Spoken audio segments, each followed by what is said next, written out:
Okay, here you can see the beams, the two beams, one in blue, one in red, each circulating in opposite directions inside the LHC beam. Okay.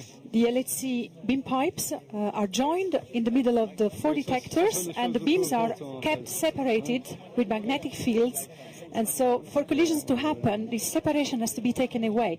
They have to get closer and closer and to be finally aligned along the same plane. And that's the collision mode that we're going to reach very soon. We are seeing the distance between beams getting less and less. They are closer and closer. And once they're aligned, and we see also the counters, so the sequence for the synchronization of the beams is launched, and we see that the distance between them is really getting close to zero. When the numbers on the four readers say zero, it means that the beams are aligned.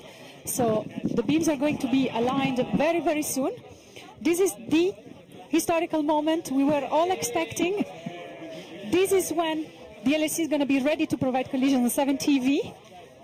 When all the counters are on zero, the beams are going to be aligned, and I'm expecting a huge surge of applause everywhere in the 5 control rooms, here in the CCC, as well as in Alice, Atlas, CMS, and LHCb. You can see the control rooms on the side of the screen. Be ready for applause very soon. The two beams are getting closer and closer. The counter is now very close to zero. Alignment is coming in a matter of seconds now. But before they have to declare stable beams, and they will put in collision, and we adjust the beams. After that, you have to declare stable beam before the experiment can take some data and then check if you have collision. Okay, this was Frédéric Baudry, who's joined me in the booth. Frédéric is the head of the technology department of CERN, so he has a much broader knowledge than myself about what's happening.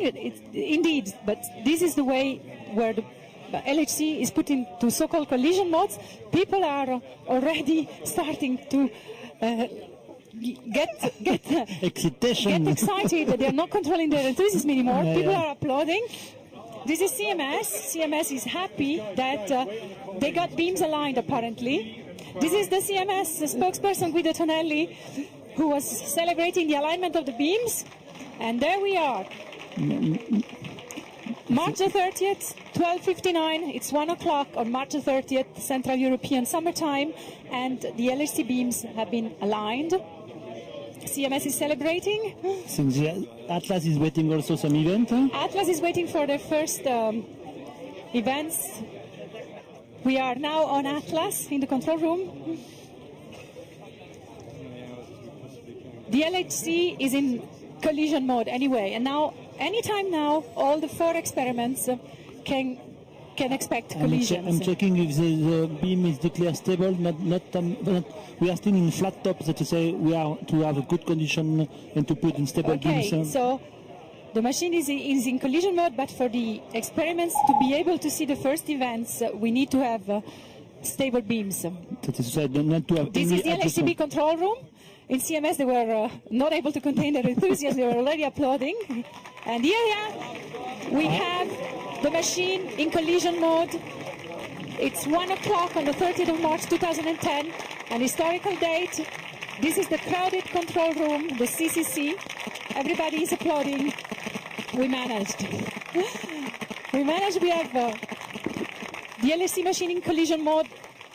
Collisions at 7 tera-electron-volt are now possible anytime to be recorded by the experiments. Here we are, we can see the beams perfectly aligned, and the counter is close to zero, but not quite zero. I think it's not quite zero, but now they have to adjust and to get really measured by the experiment when we have a collision. This is an approximation, you can see. It's not very high, but it's only the experiment they will say when we have the yes, now we are exactly, we are waiting for the experiments to tell us when they really see collisions happening, but it can be any time now. We made it. The machine made us tremble and shiver a little bit the whole morning with the